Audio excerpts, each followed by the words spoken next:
Cerno. Épisode 112. Monsieur ? Il y a un monsieur qui rentre. Bonjour monsieur. Excusez-moi. Je cherche madame Jolivet. Oui. Vous connaissez une très vieille dame ? Oui, et donc ? Vous la connaissez ? Oui, et donc ? Eh bien en fait, vous savez si elle habite toujours là ? Oui, pourquoi ? Parce qu'en fait, je la cherche depuis pas mal de temps. Et vous êtes ? Je suis un journaliste en fait. Ah, bah c'est bien. Voilà. Je m'appelle Julien moi. Ouais, faut se présenter quand même avant. Oui, pardon monsieur. Et vous, vous appelez comment ? Madame Jolivet, vous voulez voir ? Elle est sympa ? Ah, vous sonnez ? Coupez votre micro, peut-être qu'on pourra parler après. Je coupe.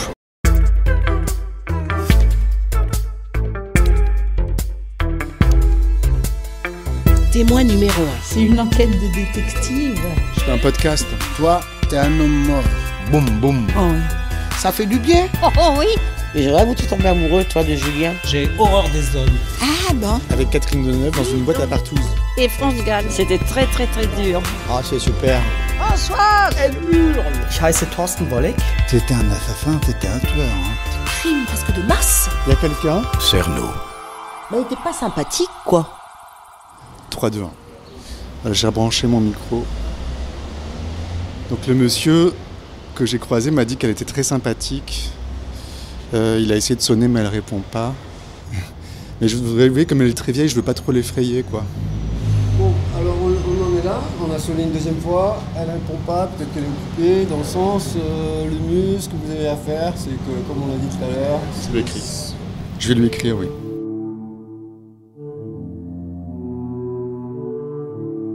Bon, enchanté. Merci Patrick. Enchantant. Enchantant. Ciao, au plaisir. Alors, ce monsieur que j'ai rencontré, donc, qui est un habitant de l'immeuble, est un peu original. Et voilà, donc il a sonné à l'interphone sur la rue, puis à l'interphone à l'intérieur, elle n'a pas répondu.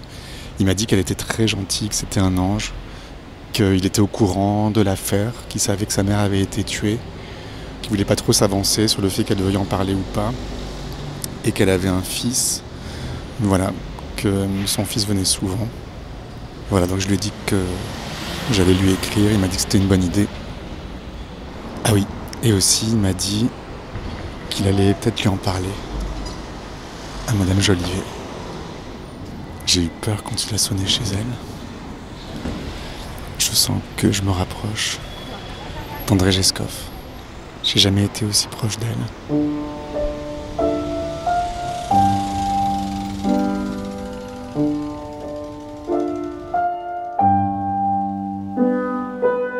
André Ladan, une vieille dame de 77 ans retrouvée assassinée à son domicile de la rue Bayou dans le 14e arrondissement de Paris. Elle portait encore son manteau quand le tueur l'a étranglée.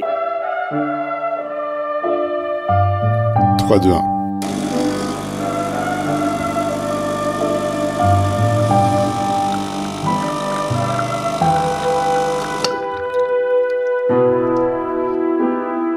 On est samedi matin, il est 8h30. Je suis donc dans ma cuisine et je viens de me réveiller. Et en me réveillant, j'ai branché mon portable et j'ai trouvé un message de Noël L, donc l'auditeur qui a fait beaucoup de recherches sur André Gescoff, qui a réussi à retrouver la trace de Jacqueline Jolivet, parallèlement à Lisa Doll. Et voici ce que m'écrit Noël. Apparemment, il m'a écrit à minuit 11. Cher Julien, je te transmets les autres informations que j'ai pu trouver sur André Gescoff. Je vais essayer de le faire de manière chronologique, car ça risque d'aller un peu dans tous les sens sinon. André, né comme tu le sais, le 9 octobre 1908 à Moret, dans le Loir-et-Cher. Elle est la fille de Fernand Gescoff et d'Albertine Mauger. La famille Gescoff s'est installée en France à la fin du XVIIIe siècle ou au début du XIXe siècle et descend de Johann Gescoff, né à Epiel, ville aujourd'hui située en Biélorussie.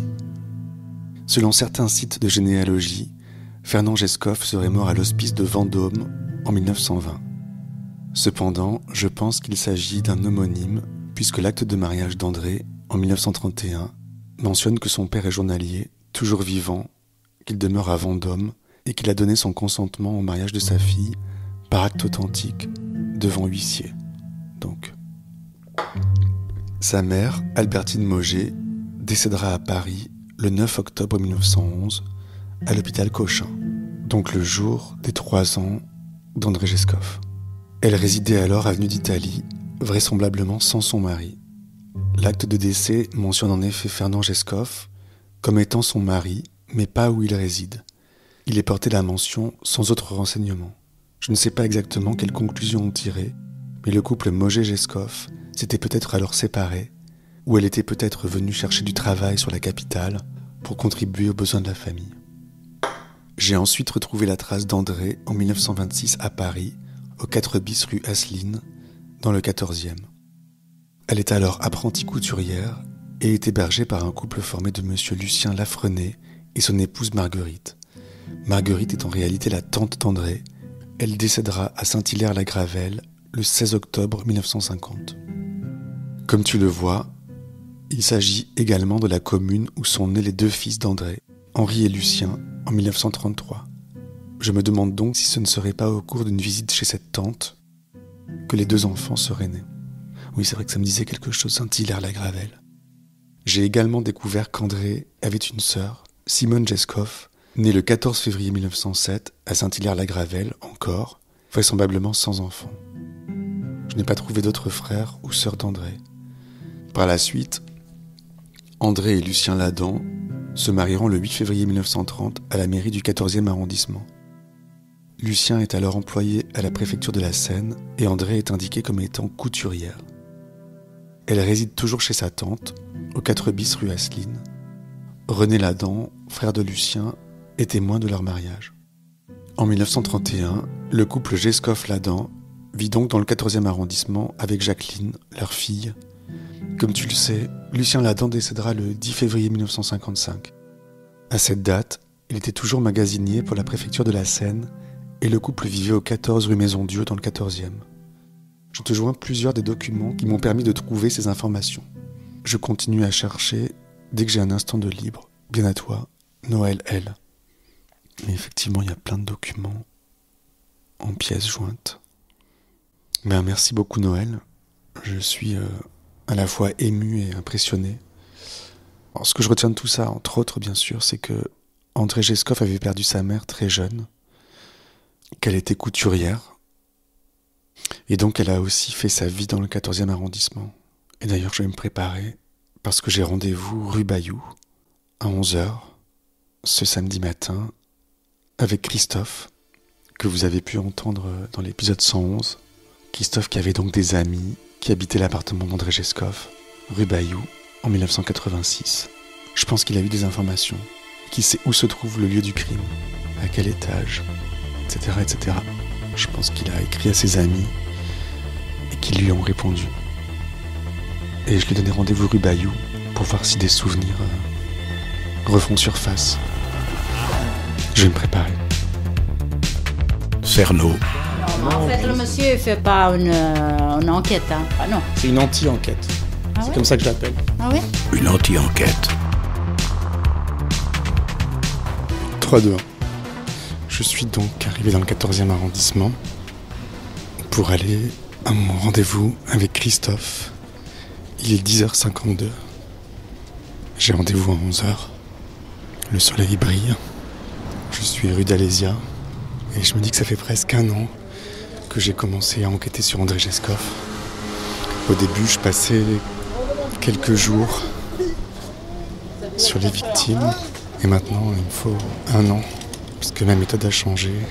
Les informations arrivent de façon inégale. Je tourne à droite, rue des Plantes. On a rendez-vous au café qui fait l'angle de la rue Bayou et la rue des Plantes. Là, je vois Christophe qui est attablé. Bonjour Christophe. Bonjour Julien. Ça va bien ? Oui, très bien. Ouais. Ça fait longtemps que vous m'attendez ? 5-6 minutes à peu près. Le temps d'aller voir le 12. Ah ok. On peut se tutoyer ? Bien sûr, oui, avec plaisir. T'es allé voir alors ? Pardon ? T'es allé voir ? Oui, devant. Oui, et puis j'ai vu le quartier un peu, là je suis repassé. Et puis sinon ça n'a pas changé. Et c'était bien rue d'Alésia où j'avais vu Guibert, ouais, c'est ça. tout à fait. Voilà. Et ça te fait quoi de revenir rue Bayou alors tu la reconnais la rue? Oui, elle n'a pas changé, hein, elle est immuable. Hein. Enfin, il y a un truc qui ne peut pas changer dans cette rue-là. En revanche, autour, oui, il y a pas mal de... Mais je trouve le quartier plus sympathique. Ah. Il y a... de toute façon, il y a une bonne pâtisserie, donc moi, ça me va. Déjà, faut pas grand-chose. Et puis, sinon, oui, bon, c'est le samedi matin aussi, c'est un peu plus vivant. Et... Ah, bonjour Madame Asselineau. Bonjour monsieur. Bonjour Nicole. Oui, comment allez-vous? Ça va et vous? Bah ça va, voyez. Ouais. Oui, toujours le petit micro. Voilà, oui. Tu sais, c'est la dame que j'avais interviewée qui habite l'immeuble le 12 rue Bayou. Oui. Oui, Christophe avait des amis qui habitaient au 12 rue Bayou en 1986. Ah oui, à quel étage vous étiez? Deuxième. Second. Enfin, pas moi, hein, mais ses amis étaient au second étage. Ah oui, bah, je les ai peut-être rencontrés, je ne sais pas. Oui, je crois qu'ils étaient... Alors, les dates... C'était un jeune couple. Il s'appelait Anne et Bernard. Voilà. Ah, je ne connais pas les gens. On se croise, vous dites bonjour, alors, ou on nous répond ou on ne répond pas. Ouais. Alors voilà, ça change souvent là, hein, quand même. Ouais. Oui, là, oui. Enfin, ça va, on est tranquille, on est bien. Vous avez l'air en pleine forme. Oui, bah il faut. Hein. Faut toujours dire que ça va, vous savez. Vous avez vu il y a longtemps, mademoiselle Bénédicte? Oui. Je ne l'ai pas vue depuis notre entretien. Ah oui, d'accord. Vous l'avez vue, vous? Moi, je la vois pas, ben non. Elle est au deuxième. Deuxième. Vous savez, on avait parlé d'un assassinat à l'époque, vous vous souvenez? Oui, ben je sais pas. Moi, je me souviens pas. Rien ne vous est revenu? Non. J'ai pas connu cette personne. Et le nom ne me dit rien, et bon, moi, j'ai rien sûr. Vous êtes toujours à la recherche? Oui, mais du coup, je pense qu'on va avoir du nouveau. Là, tu me disais, Christophe, la dernière fois que c'était au 3e, mais en fait, c'était au 2e étage, c'est ça? Oui, c'est ça, oui. C'est-à-dire que Sylvain était au 3e étage. C'était un ami à toi? Oui, voilà. Et de Bernard et Anne, qui, eux, étaient au second étage, donc dans l'appartement. Alors, c'était compliqué, parce que Anne me disait que c'était au 1er, et Bernard lui disait que c'était au second. Et Sylvain m'a confirmé que c'était bien au second, puisque eux habitaient au 3e, ils étaient en dessous. Oui. Voilà, donc c'est le second. C'est le second. Bon, ben, je vais vous quitter parce que... Eh bien, merci Nicole. Bonne journée. Qu'est-ce que vous allez faire? Ce que je vais faire, je vais déjà aller me faire coiffer. Ah, mais vous êtes bien, vous avez les cheveux courts. Vous êtes superbe. Je vais me faire coiffer, et après j'irai peut-être au jardin. Voilà, monsieur. Bon, bah écoutez, je vais vous laisser continuer vos petites enquêtes, là. Oui, merci beaucoup. Est-ce que c'est possible qu'on monte au 2e étage pour voir Au 2e? Oui, dans votre immeuble. Oh, je veux bien. Tu saurais te rappeler, Christophe, où était l'appartement, si on monte au 2e? Non, mais Anne m'a dit exactement où c'était. Donc elle m'a mis un petit mot. Ça vous embête de nous accompagner? Ça vous embête pas de nous accompagner? Vous voulez aller au 2e? Oui, juste pour voir. Oui, vous pouvez rentrer. Bon, oui, bien sûr. Oui. Moi, je vous connais. Ce serait quelqu'un que j'ai jamais vu, je dirais non. Alors ça va, Oui, vous n'avez rien à craindre de nous. Je vais vous laisser rentrer. C'est gentil. Vous voulez qu'on vous aide à porter vos sacs? Non, ça va aller. On est arrivé. Donc on arrive devant le 12. Ça fait longtemps que t'es pas venu ici. Ah oui, ça fait longtemps. Dans cette rue, oui, ça fait très longtemps. Oui, ça fait une trentaine d'années, oui. Donc Madame Nicole sort les clés. Un badge. Merci. Merci. Tu reconnais l'entrée en faïence? Bien. Ça, oui, très bien. Et je vous ouvre. Ça marchait, mais pardon. Merci Christophe. Il filait ses victimes jusque chez elle. On monte au 2e. Il les torturait pour leur faire avouer où elles avaient caché leurs économies. Eh bien, Nicole, enchanté, ravi de vous avoir croisé. Oui, moi aussi, moi c'était le hasard. Oui. Bon samedi alors. Oui, vous aussi, une bonne continuation. Ouais. Vous aussi, portez-vous bien. Oui, oui, ça va aller. Oui, je pense. Je vous laisse. Au revoir, messieurs. Au revoir, madame. À bientôt. À bientôt, peut-être dans la rue. Oui. Et puis il les tuait. Donc on monte l'escalier avec Christophe. On arrive au 2e. C'est la porte à gauche au bout.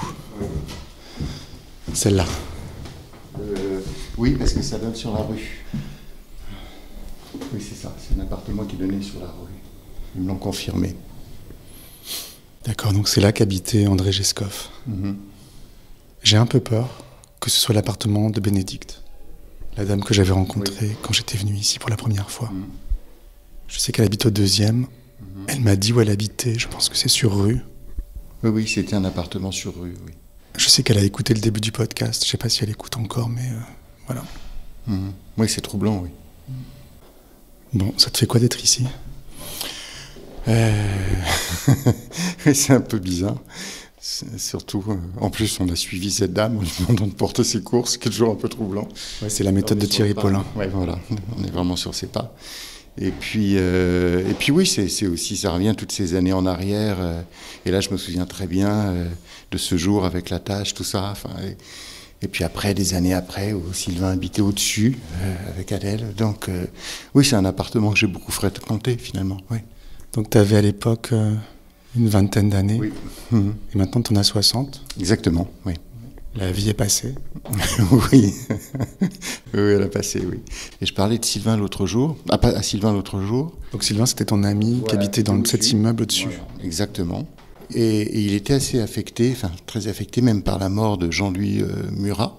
Parce qu'il le chanteur qui est mort il y a quelques jours. Voilà. Et il me disait que ce chanteur avait fait la musique, avait composé la musique du film de Claire Denis.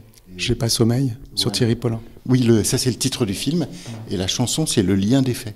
D'accord. Ce qui est assez étrange, puisque j'ai réécouté cette chanson, et effectivement, et j'ai vu le plan du film de Claire Denis, ce qui est assez fou d'ailleurs, parce qu'il y a Thierry Paulin qui est dans une boîte de nuit homo, habillé en femme, enfin il y a vraiment, c'est comme si c'était une espèce de déesse, enfin, avec des victimes sacrificielles, enfin il y a toute une mise en scène, mais qui est assez juste, avec ce lien des faits de... tout ce que ça peut résonner entre lui qui attache, les liens qu'il n'a pas, enfin, qui sont coupés, et puis ce besoin de reconnaissance. Enfin, c'était assez troublant aussi. Moi, je ne pensais pas comme cette musique de Jean-Louis Murat qui... Ah oui, donc parce qu'en fait, il liait, il attachait ses victimes. Et toi, tu interprètes ça en disant que lui n'avait pas d'attache, qu'il n'avait pas de lien, c'est ça ? Oh, ça, je sais pas, parce que c'est ce que j'ai entendu. Mais... Oui, ça peut être pas mal de sens différents, mais enfin, j'ai l'impression que c'est vraiment, c'était quelqu'un qui avait absolument aucun lien, en tout cas solide. Où il y a besoin aussi de créer des liens solides et puis de sacrifier. Il y a vraiment quelque chose de se prendre pour un dieu, enfin, je sais pas, et du sacrifice un peu antique. En tout cas, Paulin s'est introduit ici. Dans l'encadrement de cette porte. Il en est sorti précipitamment, quelques minutes après, avec quelques pièces de monnaie, je crois. Il était seul ou, je me souviens plus, ou avec Mathurin là. Ça, on ne sait pas. Alors, il était plus censé être avec Mathurin, mais peut-être qu'il y avait un autre homme, on ne sait pas. Oui. On va prendre un café ? Oui. Et tu vas me raconter ce qu'ils t'ont dit, tes amis, Anne et Bernard.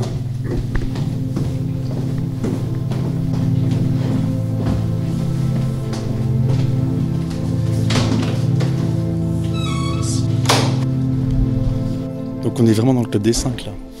Oui, mais je me sens plutôt Annie là. Je suis pas très courageux. Et je laisse les autres aller devant. Ça fait un peu peur quand même d'aller dans ces escaliers. Oui. On sent qu'on n'est pas vraiment à notre place, qu'on fait un peu intrusion. Oui, c'est ça. Oui, il y a cette espèce de clandestinité d'aller fouiller et puis faire ressurgir aussi. Enfin, il y a quelque chose d'aller déterrer. Enfin, c'est une drôle d'impression, comme si ça faisait revivre quelque chose. C'est un interdit aussi à ça, enfin, un peu, de quel droit. On entre dans le café.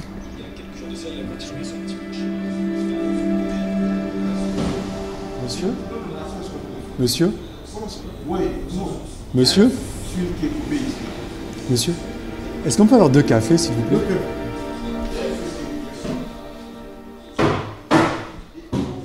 Donc, ça fait quelques semaines qu'on ne s'est pas vus. Oui. Peut-être 3 semaines, 1 mois. Donc, tu as réécrit à Anne et Bernard. Et Anne, oui.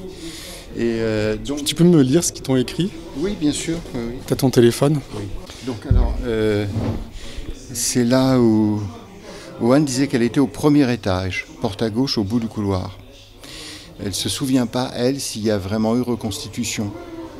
Mais elle est très claire sur la porte à gauche, au bout du couloir en tout cas. Et Bernard.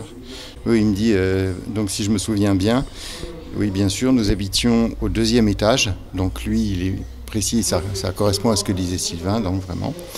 Et il y avait une tache rougeâtre sur le plancher dans notre chambre ou dans la salle de bain. Et nous avions imaginé du sang, mais sans en être certain. Le seul souvenir que je n'ai de cette visite, c'est celle d'un inspecteur de police pour nous annoncer la reconstitution qu'ils auraient à faire du crime avec Paulin. Donc c'était bien prévu dans cet appartement. Évidemment, nous ne souhaitions pas être présents, surtout que Marion, c'est leur petite fille, venait de naître. Mais cette présence, au moins la mienne, était, paraît-il, nécessaire. Et c'est Paulin qui est mort avant la reconstitution, qui fait que ça n'a pas eu lieu. Et ils n'avaient pas été mis au courant du crime par le propriétaire qui habitait ici. Voilà, et qui leur avait dit, je crois, oh, de toute façon, c'est pas bien méchant. Hein. Voilà, ce qui est quand même assez fou. Peut-être que ça n'avait pas d'importance pour eux. Je sais pas ça, je sais pas. C'est pas une forcément bonne publicité pour l'immeuble non plus, donc je pense que ça...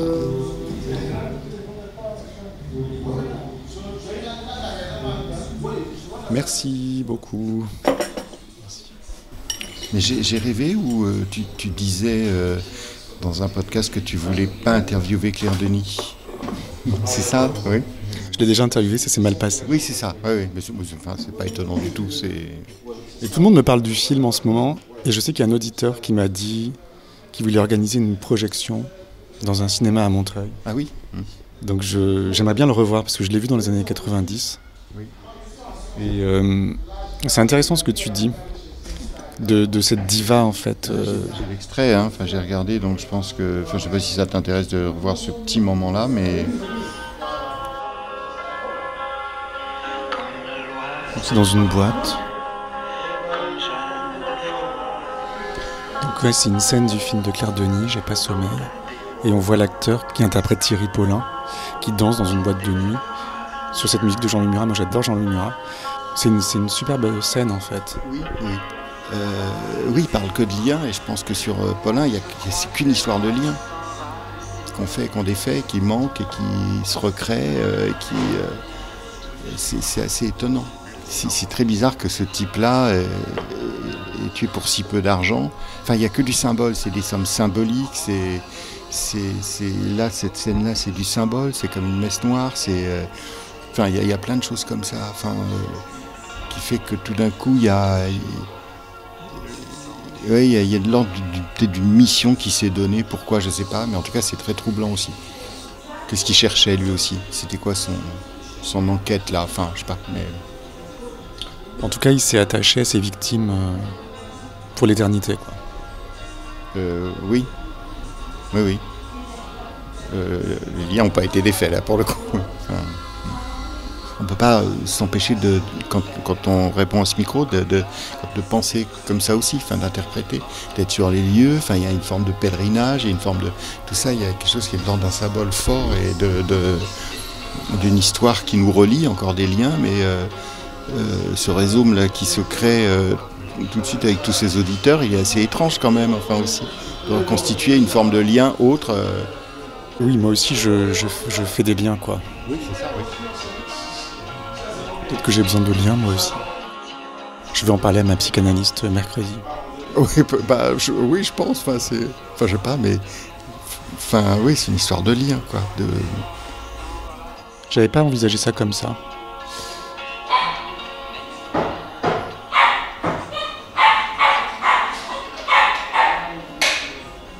C'est peut-être ça la vie au fond, des liens qui se font et qui se défont en permanence.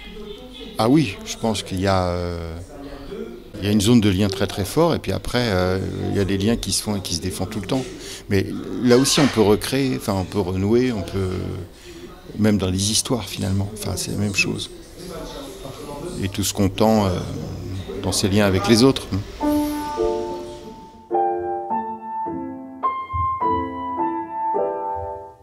À bientôt alors. À bientôt j'espère, ouais. Merci infiniment Christophe. Bon samedi, salut. Donc voilà, André Jescoff revient petit à petit. Maintenant il faut que j'écrive une lettre. Je rentre.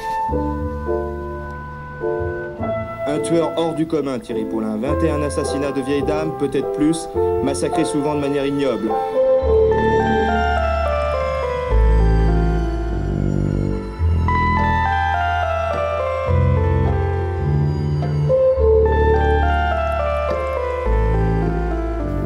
« 3, 2, 1.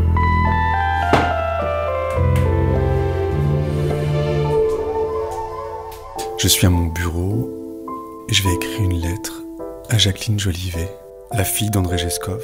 Une lettre manuscrite, je pense que c'est mieux. C'est plus rassurant et moins impersonnel. Madame Jolivet, je me présente, je m'appelle Julien Cernobori et je réalise depuis 4 ans une longue série documentaire radio consacrée aux victimes de Thierry Paulin. Je cherche essentiellement à savoir qui elles étaient, à comprendre pourquoi elles ont été assassinées, à les sortir de l'oubli. Je tente aussi de lever quelques zones d'ombre sur cette affaire. Voici presque 1 an que j'essaie de me documenter sur l'assassinat de votre mère, André Geskov. Il me serait très précieux de vous rencontrer. Je suis très sensible à la douleur que doit représenter pour vous cet affreux événement et de raconter qui elle était, de lui rendre hommage en quelque sorte. Pourrions nous rencontrer où vous le souhaitez. Et dans l'attente de votre réponse, je vous prie de recevoir, madame, mes meilleures salutations. Signé Julien Cernobori, et je laisse mon numéro de téléphone. Je laisse mon adresse au dos. J'espère qu'elle me répondra.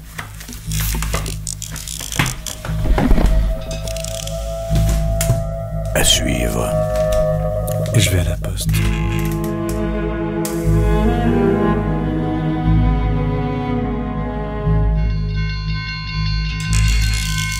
C'est ainsi que s'achève la 5e saison de Cerno.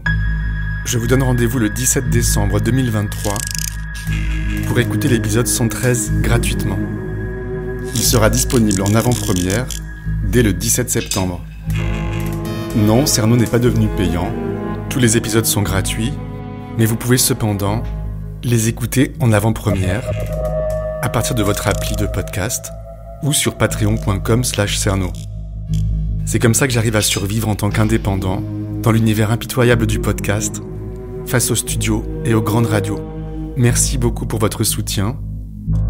Merci à l'anti-inspecteur Pierre Mouchel, ainsi qu'aux 1050 contributeurs au Patreon.